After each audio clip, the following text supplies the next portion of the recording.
Lecture du jour. Lecture du livre des Actes des Apôtres. En ces jours-là, ceux qui escortaient Paul le conduisirent jusqu'à Athènes. Puis ils s'en retournèrent, porteurs d'un message, avec l'ordre, pour Silas et Timothée, de rejoindre Paul le plus tôt possible.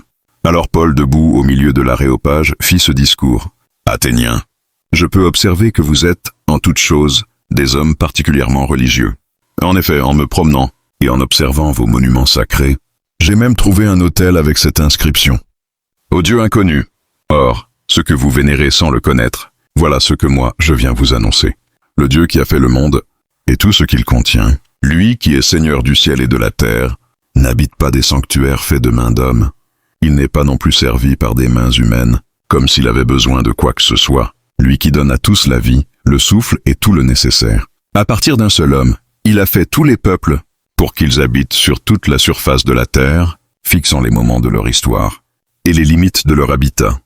Dieu les a fait pour qu'ils le cherchent, et si possible l'atteignent et le trouvent. Lui qui, en fait, n'est pas loin de chacun de nous, car c'est en lui que nous avons la vie, le mouvement et l'être. Ainsi l'ont également dit certains de vos poètes.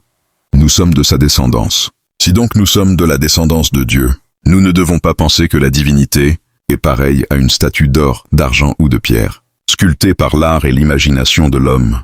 Et voici que Dieu, sans tenir compte des temps où les hommes l'ont ignoré, leur enjoint maintenant de se convertir. Tous et partout. En effet, il a fixé le jour.